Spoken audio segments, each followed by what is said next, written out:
thèmes qui ont été abordés cette semaine, hein. À l'image de Waltas maintenant, le respect, Patricia tout à l'heure, le non-respect, par exemple dans les entreprises. On les retrouve aussi, hein, se respecter soi-même, s'aimer, pour surmonter peut-être une certaine vulnérabilité, mais aussi quand on a été victime de manipulateurs ou de manipulatrices. Bonsoir Sabrina. Bonsoir Jean-Marc. C'est vrai que les thèmes se recoupent quand même pas mal, hein, même si c'est pas du tout dans l'intention de celles et ceux qui sont venus en parler.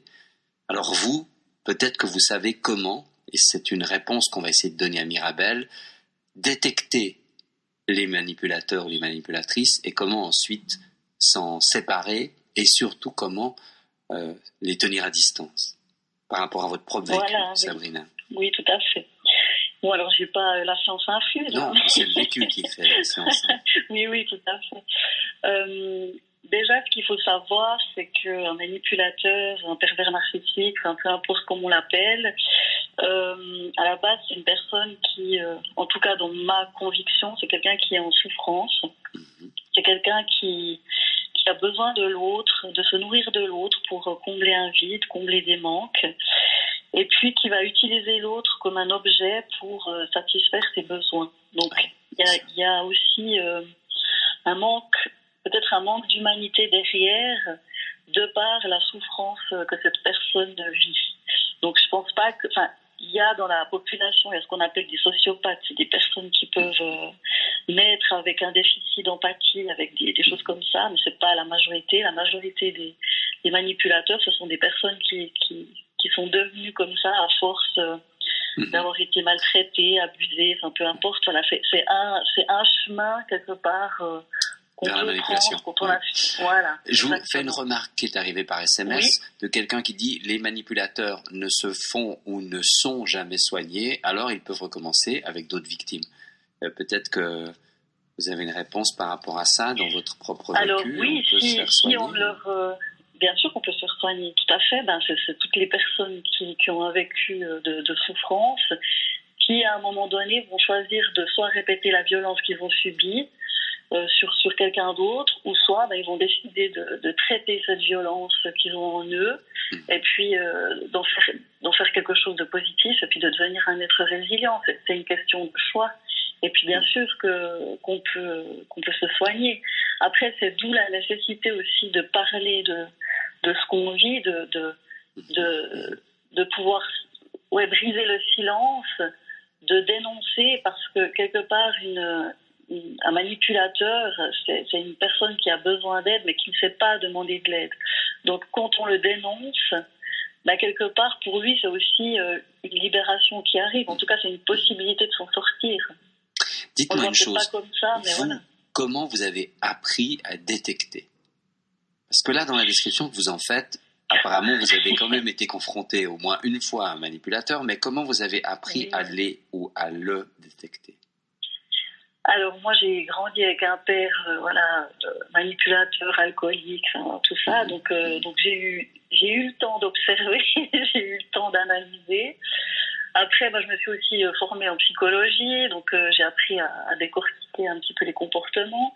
Mais après, pour moi, véritablement, quand on apprend à se connaître, on voit comment on fonctionne, on comprend aussi très vite que les manipulateurs, ils vont vers des personnes qui sont généreuses, sensibles, ouvertes, gentilles, qui ont des difficultés à poser les limites. Donc, il y a déjà un terrain favorable. Et puis, moi, maintenant, j'ai subi aussi plusieurs fois des approches, des choses comme ça. Mais souvent, déjà, le signe qu'on peut voir, c'est que chez la victime qui subit ça, il y a une forme de stupeur, une forme on est abasourdi parce que la personne nous fait endurer. Ça peut être une remarque blessante, ça peut être un rabaissement. C'est quelque chose que nous, en fait, on n'aurait jamais fait à quelqu'un parce qu'on est tout l'inverse, en fait. On a le cœur tellement ouvert qu'on pense même pas que ça peut arriver. C'est comme si on est un peu, pas naïf, mais insouciant, on va dire. Je sais pas, un peu...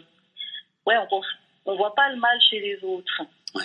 Et puis, du coup, on a la porte ouverte à laisser entrer ce genre de personnes. C'est ça. Et puis on peut aussi les détecter de notre ressenti. Enfin, c'est vraiment notre ressenti qui va nous dire s'il y a quelque chose qui est juste ou pas juste. Mais dans la relation, quand vous êtes dans une relation, quand vous étiez dans une relation, comment est-ce que vous avez senti qu'il y avait de la manipulation? Tout à l'heure, on a bien entendu Myriam qui disait au début, elle s'est mariée, elle a mis 20 ans quand même à s'en sortir.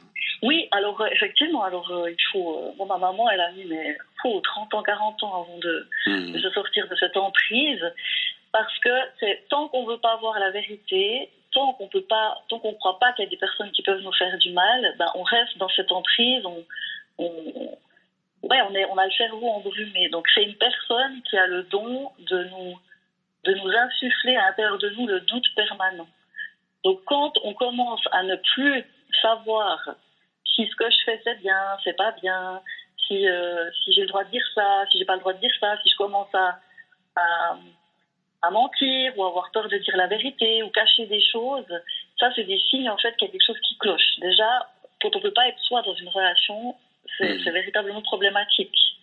Ouais, la personne nous insuffle le doute permanent. C'est-à-dire qu'on ne sait plus comment se... Ouais. Voilà, on ne sait plus si c'est juste ce qu'on fait, parce qu'un jour ça va être bien, le lendemain ça va pas être bien. Donc en fait, ils essayent de nous faire douter de nous pour prendre le pouvoir quelque part. Donc du moment qu'on sent qu'on s'appartient plus à soi-même, qu'on n'est plus libre, il y a quelque chose qui cloche. Et puis quand on sent qu'il y a des critiques, moi ce qui m'a vraiment fait percuter, c'est quand j'ai reçu des critiques, puis ça m'a tout de suite fait terriblement mal au cœur, puis je me suis dit mais c'est pas normal qu'une personne qui est censée m'aimer, elle me déverse du négatif comme ça. L'amour, quand on porte de l'amour à quelqu'un, on est dans un amour inconditionnel, on n'est pas dans le jugement, on accueille la personne telle qu'elle est, on la valorise. Et quand la personne vient vous casser, vient vous systématiquement vous faire une petite critique par-ci, une petite critique par-là, c'est pas bon en fait. Stéphane dit d'expérience, je pense qu'un enfant de manipulateur peut le devenir sans subir de violence directe, mais par peur de lui, donc une loyauté au manipulateur. Est-ce que vous avez senti à un moment donné ce risque pour vous? Ah, alors bien sûr, oui. Alors, tout à fait. Oui, parce que moi, quand j'ai fait mes études de psychologie, on était encore dans l'idée que quand on a subi des choses, on va les répéter, en fait. Ouais. Donc, c'était extrêmement violent d'entendre ça, mais effectivement, il y a une possibilité de le répéter parce qu'on a appris que c'était possible, mais on a quand même notre libre arbitre, on a notre cœur qui s'est ouvert, on s'est construit et on n'est pas son parent, il n'y a pas de fatalité, on n'est pas amené à répéter les choses, mais il y a une possibilité comme tout, parce que c'est des schémas répétitifs. Et comme donc, quelqu'un qui vit dans une famille avec des parents alcooliques, il peut y avoir... Voilà. On n'est pas forcément alcoolique, parce que on peut prendre le contre-pied de dire, moi j'ai vu la souffrance que ça a engendré et ça j'en veux plus. Donc on va peut-être mettre plus d'énergie à lutter et puis à se dire non mais moi je serai pas manipulateur, moi je serai pas je vais faire attention de pas l'être, je vais travailler là-dessus et puis on y arrive, mais voilà quoi, c'est quand même c'est un chemin à suivre, il y a toujours des risques. Sabrina, en fait vous avez beaucoup appris de tout ça. Et oui, énormément. Et la Sabrina que vous êtes devenue, elle s'est construite en cheminant à travers ces manipulateurs et manipulatrices.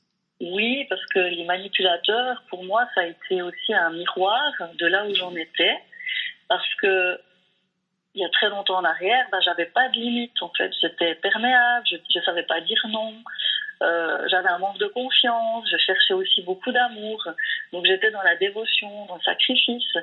Et puis, petit à petit, j'ai appris le respect de moi-même, j'ai appris à me positionner. Et puis finalement, plus on est clair avec qui on est, avec ses limites, plus l'autre en face, il est clair aussi avec ce qu'il peut faire ou ce qu'il ne peut pas faire. Donc il y a vraiment cette notion de limite à apprendre. Merci Sabrina d'être venue ce soir. Merci. C'était très intéressant. Revenez quand vous voulez, vous êtes toujours la bienvenue. Super. À bientôt, bonne nuit. Merci. Bonne soirée. Bonne soirée.